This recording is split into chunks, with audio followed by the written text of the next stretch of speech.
திரு Bhaskar sir, உங்கள்கிட்டருந்து நான் ஆரம்பிக்கலாம். ஏன்னா நீங்கள் வந்து போட்டித் தேர்வாளர் சங்கத்தினுடைய பிரசிடென்ட். என்ன சார் இவ்வளவு குழப்பத்துக்கு காரணம்? இந்த தவறானது இன்டர்நெட்டும் நடக்கலை, தொன்று நடந்துட்டு இருக்கு. இதனுடைய விஷயங்களை நாங்கள் முன்கூட்டியே பல தடவை வந்துட்டு அரசுக்கு தெரிவிச்சிருக்கோம். அதாவது 2022 இது வரைக்கும் சொல்லிட்டு தான் இருக்கிறோம். ஆனால் அது வந்து கேட்கக்கூடியதாக இல்லை. ஏன்னா மாணவர்கள் வந்துட்டு சாதாரண விஷயம் நினச்சி கடந்துட்டு போயிடுறாங்க அவங்க. ஆனால் இன்றைக்கி வந்து பெரிய போராட்டமாக வெடித்து, மாணவர்கள் போராட்டமாக வெடித்து தெருவில் வந்து உட்காந்து போராட்டம் நடத்தக்கூடிய அளவில் இந்த விஷயம் வந்திருக்கு. கேள்வித்தாள்கள் தவறு ஒரு பக்கம் இருந்தாலும் இவங்க இப்போ பார்த்தீங்கன்னாக்கா இவங்கள்ட்ட அந்த ஹால் டிக்கெட் அவங்க கையில் வந்துருச்சு. அவங்க இருக்கக்கூடிய இடம் ஒரு இடம், அவங்களோட பேர் வந்து இருக்கக்கூடிய சென்டர் வேறு இடத்துல இருக்குது. இது வந்து அவங்க மனநிலை எப்படி இருக்குன்னு சொன்னாக்கா, அவங்க எவ்வளோ ஒரு வருஷம் 2 வருஷம் இல்லை, கிட்டத்தட்ட 5 ஆண்டுகள் இதுக்காக வேண்டி கஷ்டப்பட்டு உழைச்சி படித்தவங்க, இரவு பகல் பானாமல் உழைச்சி படித்தவங்க. அவங்களுக்கு இது மாதிரி ஒரு சூழ்நிலை வரும்போது எப்படி அவங்க தேர்வு எழுத முடியும்னு தெரியல. இது வந்து தேர்வு வந்து கேன்சல் பண்ணியிருக்காங்க, ரத்து செய்திருக்காங்க, வரவேற்கத்தக்க விஷயந்தான். இருந்தாலும் நன்றாக படித்த மாணவர்களும் இருப்பாங்க. அந்த மாணவர்களுக்கு இது வந்து பின்னடைவு தான் வரும். அந்த மாணவர்களுக்கு வந்துட்டு எங்களுக்கு ஃபோன் செஞ்சு பேசியிருக்காங்க. அவங்க சார் நாங்கள் இது நல்லா படிச்சிருக்கோமே, எங்களுக்கு என்ன தீர்வுன்னு கேட்குறாங்க. இதுக்கு எப்படி அரசு இதுக்கு பதில் சொல்ல போகுதுன்னு தெரியல.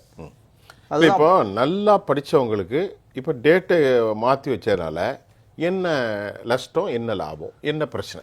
அவங்க படித்த பகுதியிலேருந்து கேள்வி வரலான்னு ஒரு எதிர்பார்ப்பில் இருப்பாங்க. சரி, லேசாக வரும் கேள்வி, நம்ம படித்து பாஸ் 5 வருஷமாக கஷ்டப்பட்டு வந்திருக்கோம், நம்ம குடும்ப சூழ்நிலை எப்படி இருக்குது, பாஸ் பண்ணிடலாம், ஒரு அதிகாரியாக போயிடலான்னு ஒரு கனவுல ஒரு எக்ஸ்பெக்டேஷன். ஆமாம். இப்போ திடீர்னு வந்து தள்ளி வைக்கக்கூடிய சமயத்தில் கேள்விகள் கொஞ்சம் கடுமையாக இருக்கலாமே அப்படின்னு ஒரு எண்ணம் இருக்கும். சிலபஸ் அதுதானே, சிலபஸை மீறி கேள்வி கேட்குறாங்க. அது எப்படி கேட்க முடியும்? கடந்த காலகட்டத்தில் எனக்கு அந்த பேட்டர்னை பற்றி தெரியல. சிலபஸுக்குள்ள வித்தின் சிலபஸில் கேட்கலாமா, வெளியே இருந்து கேட்கலாமா? தாராளமாக வந்து கேட்குறாங்க அவங்க. அதாவது கடந்த காலகட்டத்தில் நடந்த பரீட்சையில் வந்து சிலபஸுக்கு தாண்டி கேள்வி கேட்டிருக்காங்க. Out of syllabus. அப்படின்னா உங்களை மாதிரி கல்வியாளர்களை அரசுக்கு சுட்டி காட்டலாமே. சுட்டி காமிச்சோம். இந்த விஷயத்தை சுட்டி காமிச்சோம். அவங்க வந்து எந்த விதமான நடவடிக்கைகள் எடுக்கல. இது வந்து என்ன சொல்றாங்க, இது ஒரு போட்டித் தேர்வு, பரந்த ஒரு அறிவோடு எழுதணும் அப்படின்னு அவங்க வந்து தட்டி கழிச்சு விட்டுட்டாங்க. இல்லை, தட்டி கழிச்சா போட்டித் தேர்வுக்கு இந்த மாதிரி நான் என்ன கேட்குறேன், பிரின்சிபல் நாம்ஸ்ன்னு ஒன்று இருக்குது. இதுதான் அடிப்படை கூறு. அந்த கூறில் ஒரு பிள்ளைகளை ஒரு 4 புத்தகம் கொடுத்து ஃபிசிக்ஸ் படிங்க, நம்ம அப்படி தான் எழுதியிருக்கோம். பயாலஜி, கெமிஸ்ட்ரி, ஜுவாலஜி எல்லாமே பண்ணியிருக்கோம். ஆன்சிலரி இது, மெயின் இதுன்னலாம். அப்போ அதுக்குள்ளே தான் வரும். நீங்கள் ஃபிசிக்ஸ் அதை விட்டு போட்டு உலகத்தில் சம்மந்தம் இல்லாத கேள்வி கேட்டால் குழப்பமாயிரும். இது அந்த மாதிரியா? அதுதான் சொல்ல வரேன். அதாவது அவங்களுடைய சிலபஸ் வந்து 6 to 10ன்னு சொல்றாங்க. உதாரணத்துக்கு 6லேருந்து 10க்குன்னு சொல்றாங்க. குரூப் 4 எக்ஸாமுக்கு வந்து அடிப்படையாக சொல்றாங்க. சரி. ஆனால் அவங்களுடைய கேட்கக்கூடிய கேள்வி, அதாவது தமிழ் வந்து கடல் மாதிரி. அவங்க கொடுத்த சிலபஸ் வந்து 6 to 10ல் இருக்கிறது மட்டும் படிங்க அப்படியே டிஎன்பிசியோட வெப்சைட்லேயே இருக்கு. அதை தவிர்த்து ஒரு டிகிரி, அதாவது எம்ஏ தமிழ் படித்த ஒரு சிறந்த ஒரு ஆசிரியர் கொண்டு வந்து எழுத வச்சா கூட எழுத முடியாது. அப்படி கஷ்டமான கேள்வி கடந்த காலகட்டத்தில் கேட்டிருக்காங்க. இதுக்கு சாட்சிகள் இருக்கு. அவுட் ஆஃப் சிலபஸ் அதான் கேட்குறேன். இப்படி இருக்கக்கூடிய சமயத்தில் மாணவர்கள் எப்படி அவங்க வந்து வருங்காலத்தில் இந்த எக்ஸாம் தள்ளி போட்டுருக்காங்க, நான் எழுதலாம், லேசாக எழுதலாம், எப்படி அவங்க மனநிலையை வரும்? அதுதான் எங்களுக்கு வந்து வைக்கக்கூடிய மிகப்பெரிய ஒரு கேள்வியா இருக்கு. சரி, இப்போ சேஞ்ச் பண்ணியிருக்காங்க. ஆனால் இப்போவும் அவுட் ஆஃப் சிலபஸ் கேட்கலாம், நாளைக்கு டேட்டு சேஞ்ச் பண்ணதுக்கும் அவுட் ஆஃப் சிலபஸும் கேட்கலாம். இப்போ நாளைக்கு அந்த குறிப்பிட்ட நேரத்தில் இப்போ குளறுபடி ஆயிட்டு அப்பவும் அவுட் ஆஃப் சிலபஸ் இருக்கலாம், நாளைக்கும் கேட்டிருக்கலாம். அப்போ என்ன டிஃபரெண்ட்? அந்த மாணவருடைய மனநிலை இருக்கு இல்லைங்களா, இது வந்து லேசாக ஒரு அசம்ஷன் தான் இருந்திருக்கலாம். இப்போ வந்து கேட்டது லேசாக இருந்திருக்கலாம், ஒரு அசம்ஷன் தான். அப்படிதான். மற்றபடி இப்போ அடுத்தது வரது வந்து கடினமாக இருக்கலாம், அப்படி ஒரு அசம்ஷன் தான். கடினமாக இருக்குன்னா உளவியல் ரீதியாக இவ்வளவு குழப்பம் வந்ததுனால ரிட்டாலியேஷனா அல்லது என்ன? நீங்கள் கேட்குறதுக்கு 2 பதில் இருக்குது. ஒன்று, பழிவாங்கும் நடவடிக்கை நடந்து விட்டா, இல்லைன்னா நாங்கள் ரொம்ப ஸ்ட்ரிக்டாக வாங்கணும் அப்படின்ற மாதிரி இருக்குமா? அதாவது உளவியல் ரீதியாக கஷ்டமாக இருக்குன்னு ஏன் திங்க் பண்ணணும்? எப்படி, எதனால், என்ன ஆதாரம் இருக்குது? டிஎன்பிஎஸ்சியை பொறுத்த வரைக்கும் அந்த தேர்வை எப்படியாச்சும் நடத்தி முடிச்சிடணும். மாணவர் பற்றி கவலை இல்லாமல் சரி, எப்படியாச்சும் நடத்தி முடித்து கணக்கு காமிச்சிடணும், அரசுக்கு வந்து கணக்கு காமிச்சிடும். இதுதான் அவங்களுடைய போக்கா. இன்னைக்கு வரைக்கும் அப்படி தான் நடந்துட்டு இருக்கு. எத்தனையோ தவறுகள், சின்ன விஷயம். அதாவது கடந்த ஒரு குரூப் 4 எக்ஸாம் நடந்துச்சு. குரூப் 4 எக்ஸாமில் கிட்டத்தட்ட 17 கேள்விகள் தவறாக இருந்துச்சு. அந்த தவறை நாங்கள் சுட்டி காட்டினதுக்கு தவறுன்னு அவங்களும் ஒத்துட்டாங்க. தவறுன்னு, அதாவது ஒரு கேள்விக்கு ஒரு பதில் இருக்கலாம், ஒரு கேள்விக்கு ஒரு பதில் இருக்கலாம், 2க்கு மேற்பட்ட பதில் இருக்கு. எப்படி பசங்க அதில் பாஸ் பண்ண முடியாதுல்ல? 17 கேள்விக்கு தவறுன்னு சொல்லியிருக்கோம், அதை கேட்டாங்க, டிஎன்பிசி கேட்டாங்க, அது எந்த விதமான பதில் இது வரைக்கும் சொல்லலை. அந்த தேர்வோட ரிசல்ட்டும் கொடுத்துட்டாங்க, எல்லாரும் வேலையிலும் ஜாயின் பண்ணிட்டாங்க. இந்த சூழ்நிலை இந்த மாணவர்கள் இது ஏன் யோசிக்க மாட்டாங்க, அது மாதிரி இருக்கலாம் அப்படின்னு யோசிப்பாங்க இல்லைங்களா? அது இந்த குரூப் எக்ஸாமை இப்போ தள்ளி வைக்கிறதுனால எங்களுக்கு அது மாதிரி கடினமான விஷயம் வரக்கூடாது, ஏன் அவங்க யோசிக்க முடியாது? இப்போ அந்த டயத்தில் இதே மாதிரியான தவறான கேள்விகள் வந்திருந்தால் இந்த பையன் நினச்சி நல்லா படித்த பையனப்பா இதில் எழுதினா பாஸ் பண்ணியிருப்பேன் அப்படின்னு ஒரு மனநிலை போகக்கூடிய சூழ்நிலை இருக்கு. ஒரு கேள்விங்க, லெட் இட் பி கிளியர், நம்ம சரி பண்ண வேண்டிய பொறுப்பு, we should have a collective duty. Yes people have been வாட்சிங். நான் என்ன கேட்குறேன்னா, இது ஆப்ஜெக்டிவ் டைப்பாக எப்படி? இது குரூப் 2A டிஸ்கிரிப்டிவ் டைப், அதாவது எழுதக்கூடிய சமயம் எழுதக்கூடிய விஷயம். அது கட்டுரை அடியில் கட்டுரை காம்ப்ரிஹென்ஷனா ரொம்ப அந்த மாதிரி ஒரு மாதிரி ஒரு அவங்களே வரையறை கொடுத்துருப்பாங்க, இத்தனை லைன்ல எழுதணும் வரையறை கொடுத்துருப்பாங்க. ஆனா இது ஆப்ஜெக்டிவ் இல்ல, பண்றது இல்ல. இல்ல இல்ல அப்ப நீங்க கேட்ட பதிலுக்கு நீங்க இப்ப சொன்னீங்க கொஞ்சம் முன்னாடி, ஒரே கேள்விக்கு 2 பதில்கள் சரியான பதில்கள் இருக்கு அப்படின்னா எப்படி சார்? இது வேல்யூவேஷன். இப்போ நீங்க இல்ல நான் கேட்டதுக்கு இப்போ உதாரணத்துக்கு ஒரு பேசி சொல்றோம், இந்தியாவின் பொருளாதார ஜிடிபி குறித்து எழுதுங்கள், சமகால கண்டெம்பரரி நிகழ்வுகளை குறித்து எழுதுங்கள், அல்லது கண்டெம்பரரி அரசியல் நிகழ்வுனா நான் what I got it something நான் வாசிச்சுட்டு மலமலமலன்னு எழுதிடுவேன். இப்போ அதை எடுத்து போட்டு ஒரு நிமிஷம் ஒரு கேள்வி இருக்கிறது, அதை கேட்டு தமிழ்நாட்டுடைய முதல்வர் யார்? மு.க. ஸ்டாலின். தமிழ்நாட்டுடைய முதல்வர் யார்? ஸ்டாலின், முத்துவேல் கருணாநிதி. இந்த ரெண்டும் ஒரே பதில் தான். ரெண்டும் ஒன்று தான். அப்போ நீங்க சொன்னீங்க என்னட்ட 2 பதிலும் ஒரே ஆன்சரை கொடுத்தா எப்படி இருக்கும், ஒன்று தானே எழுத முடியும்னு கேட்டீங்க. ரைட். அது எப்படி? இது நீங்க சொன்னது ப்ரிலிமினரி எக்ஸாம் சொல்லுவாங்க, அதாவது முதல்நிலை தேர்வுன்னு சொல்லுவாங்க. முதல்நிலை தேர்வில் நீங்க சொன்ன ஆப்ஜெக்டிவ் 4 கொடுத்துட்டு 1 கேட்பாங்க. இது மெயின் எக்ஸாம்ஸில் டிஸ்கிரிப்டிவ் டைப்னு சொல்லுவோம். எப்படி? டிஸ்கிரிப்டிவ் அது ஒரு 4 லைனில் எழுதும். ஒரு கேள்விக்கு 4 லைன், அது 2 மார்க்னு வச்சு உதாரணத்துக்கு வச்சுங்களேன். அதில் வேல்யூவேட்டர் 2 வேல்யூவேட்டர் இருப்பாங்க. இப்போ நான் ஒருத்தர் எழுதுகிறேன், இப்போ இந்த எக்ஸாம் எழுதிட்டு இதை திருத்திட்டு 15 மார்க் உள்ள கேள்விக்கு அவர் 13 மார்க் போடுறாருன்னு வச்சுக்கோங்க. இப்போ இன்னும் அது வேல்யூவேட்டர் வேற ஒரு வேல்யூவேட்டர் எடுப்போம், அவர் போகும்போது 0ன்னு போடுறாரு. இது நடந்த விஷயம். ஒரே கேள்வி தான். அப்போ இந்த வேல்யூவேட்டர் தப்பா இல்லை இந்த வேல்யூவேட்டர் தப்பா? இதுதான் மாணவர் இடத்துல பிரச்சனையாக இருக்குது. போன காலகட்டத்தில் ஒரு மாணவர் தன்னுடைய பதில் தாளை ஜெராக்ஸ் காப்பி வாங்கினார், பைசா கட்டி ஜெராக்ஸ் காப்பி வாங்கினார். அந்த பார்க்க ஒரு சமயத்தில் ஒரு வேல்யூவேட்டர் 13 மார்க் போட்டிருக்காரு, 2வது வேல்யூவேட்டர் போகும்போது அதில் 0 போட்டிருக்காரு. அப்போனா அந்த மாணவர் சம்மந்தப்பட்ட கன்சர்ன் ஸ்டூடெண்ட் தவறு பண்ணலன்னா நம்ம அதை கண்டிப்பாக வி மஸ்ட் பிரிங், நம்ம அதை கண்டிப்பாக எடுத்துகிட்டு போகலாம்ல, எடுத்துகிட்டு போய் காட்டலாம்ல. கோர்ட் வரைக்கும் போயிருக்காங்க. நீ தான் ஆதாரம் இல்லையா? ஆதாரத்தோட போயிருக்காங்க பையன், அந்த கேள்வித்தாளோட போயிருக்காங்க. அந்த கோர்ட் என்ன சொல்லுது? கேள்வினா அது அட்டானமஸ் பாடி, டிஎன்பிஎஸ் அட்டானமஸ் பாடி, அவங்க என்ன சொல்றாங்களோ அதை தான் கேட்கணும். அவங்க சொல்லிடுறாங்க. அப்படி சொல்லிட்டாங்க. நாங்கள் டிஎன்பிசி அப்ரோச் பண்ணாக்கா டிஎன்பிசி என்ன சொல்றாங்க, எங்களுக்கு இருக்கு சம்மந்தம் இல்லைங்க, இது கொள்கை முடிவு அரசுகிட்ட தான் போகணும்னு அவங்க சொல்றாங்க. இப்போ அட்டானமஸ் பாடி தான் இடி, அட்டானமஸ் பாடி தான் என்னது என்ஃபோர்ஸ்மெண்ட் டைரக்டர், எல்லாமே அதில் தான் வருது. இன்கம் டேக்ஸாக இருந்தாலும் சரி, சென்ட்ரல் பியூரோ ஆஃப் இன்வெஸ்டிகேஷன். அப்போ அதை நாங்கள் கவுண்டர் பண்ணலாமே, have a right to counter. Autonomous body நம்ம கவுண்டர் பண்ணலாம்ல. கண்டிப்பாக கவுண்டர் பண்ணிக்கிட்டு தான் இருக்காங்க. இடியை திணறுது, என்ஃபோர்ஸ்மெண்ட் டைரக்டர் அப்புறம் எல்லாமே கவுண்டராங்க. அப்போ இதை எப்படி பண்ண முடியாது? இவங்கள்ட்ட எந்த விதமான பதில் இல்லை. நேரமாக எப்படி அந்த அந்த அந்த சூழ்நிலேருந்து நகர்ந்து போயிடணும், அவ்வளோதான் இவங்களோட எண்ணத்தை பொறுத்து நகர்ந்து போயிடணும். இதை அரசு பக்கம் திருப்பி விட்டுடுறாங்க. இப்போ உங்களுக்கு மொத்தத்தில் நீங்கள் தமிழ்நாடு போட்டித் தேர்வாளர் சங்கத்தினுடைய all India state president. Yes. ஆனால் நியாயம் கிடைக்கவில்லை. நிச்சயமாக கிடைக்கல. அதற்காக நீங்கள் தொடர்ந்து போராடிட்டு இருக்கோம். மாணவர்களின் சார்பாக போராடிட்டு இருக்கோம். கிட்டத்தட்ட இந்த கடந்த 4 ஆண்டு காலமாக இது மாதிரி விஷயங்கள் அனைத்து அதிகாரிகிட்டும் கொண்டு போயிட்டோம். இது முதலமைச்சர் காதுக்கு மட்டும் போல, எல்லார்கிட்டும் போயிடுச்சு. எல்லாருமே தட்டி கழிக்கிறாங்க. சம்பந்தப்பட்ட அமைச்சரையும் சந்திச்சோம், அவங்களும் இதுக்கான ஒரு தீர்வு எங்களுக்கு இது வரைக்கும் சொல்லல. யாரு? அன்பில் இல்ல பொன்முடியா, கயல்வழி அம்மா, அவங்க இதுக்கு சம்பந்தப்பட்டவங்க தானே, சம்பந்தப்பட்ட அமைச்சர் அவங்க.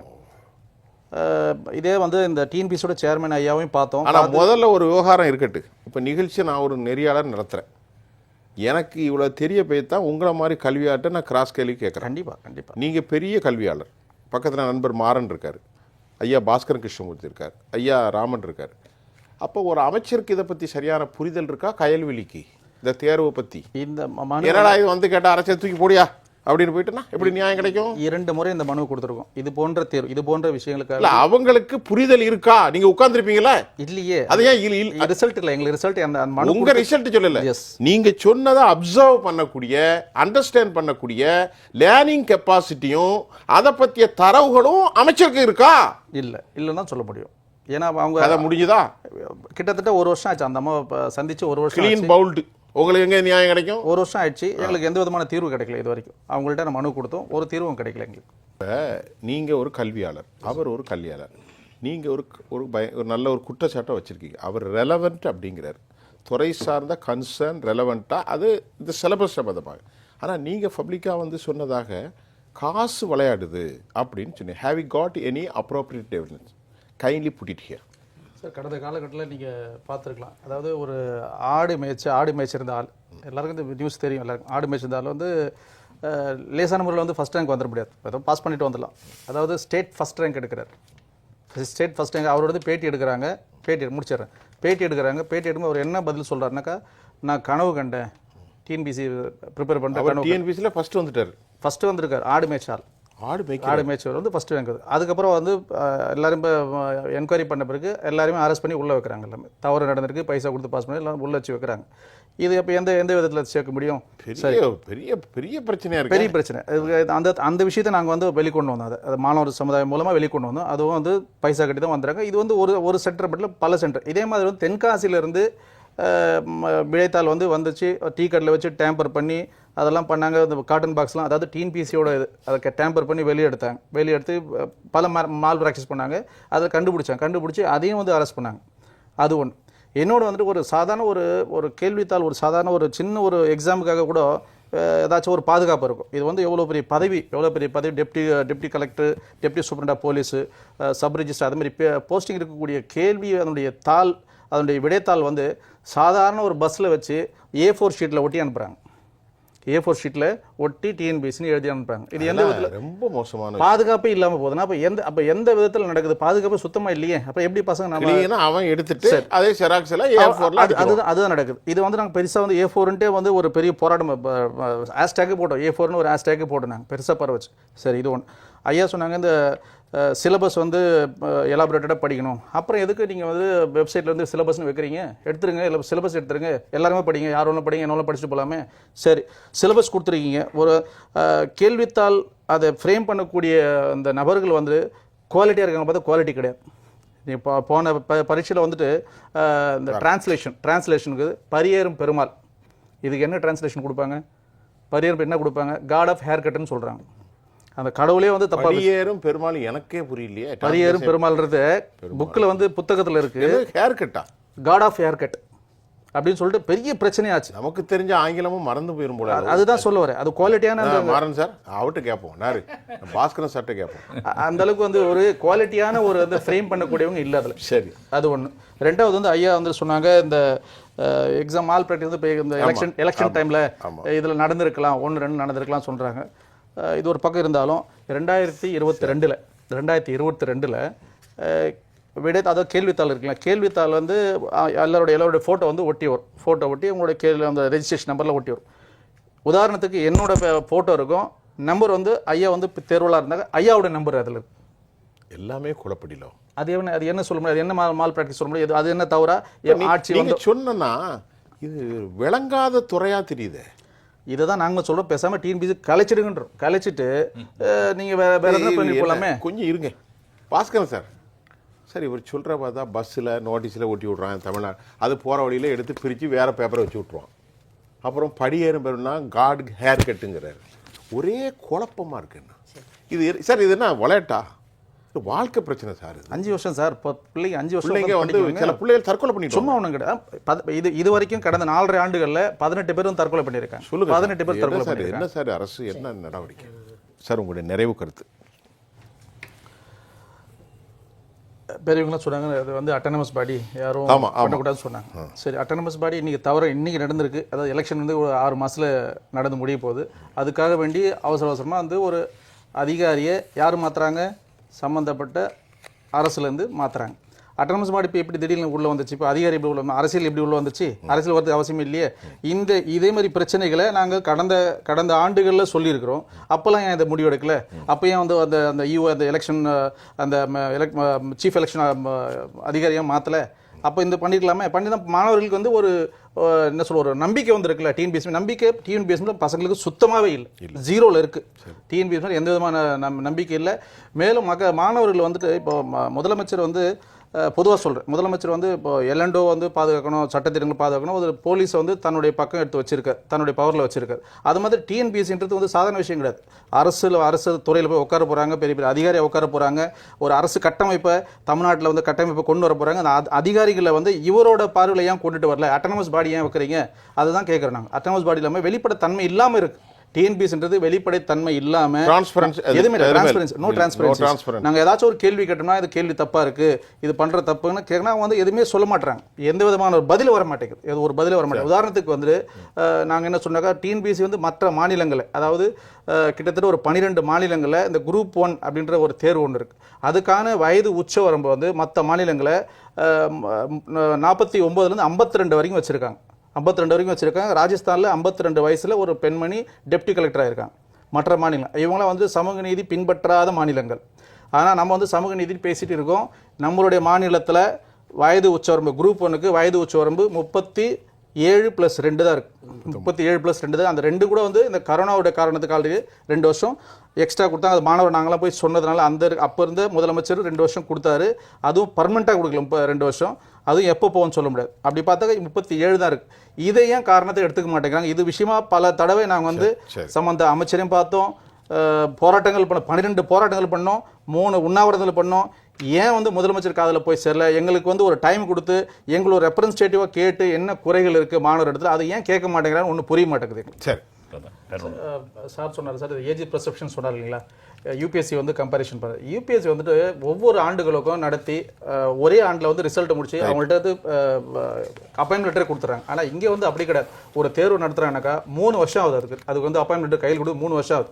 இப்போ வந்து உதாரணத்துக்கு 38 இருக்கார், 38 வயசில் ஒரு பையன் இருக்கானாக்கா அவனுக்கு ஒரு சான்ஸ் தான் கிடைக்கும், ஒரு சான்ஸ் கிடைக்கும். நீங்கள் வந்து இல்லை 37 வச்சுங்க, 37 இருந்தாக்கா 2 சான்ஸ் கிடைக்கும் அவனுக்கு. இப்போ இதில் சப்போஸ் ஃபெயில் ஆகிட்டான், வருஷம் எக்ஸாம் வச்சிருந்தாங்க டிஎன்பிஎஸ்சி, அவங்க என்ன பண்ணுறாங்க, 3 வருஷம் கழிச்சு ரிசல்ட் விடும்போது பையன் அப்படியே உட்காந்துட்டு இருப்பான். நான் அடுத்த எக்ஸாம் வரும்போது பாஸ் இது போயிடுச்சுன்னா அடுத்த வருஷம் பாஸ் பண்ணும். ஆனால் 39 ஆகிடும், வயசும் போயிடும். இதனால தான் கேட்குறேன் நாங்கள், நீங்கள் கொடுங்கன்னு கேட்குறோம். இது ஒன்று. ஒரு நிமிஷம், இன்னொரு விஷயம்.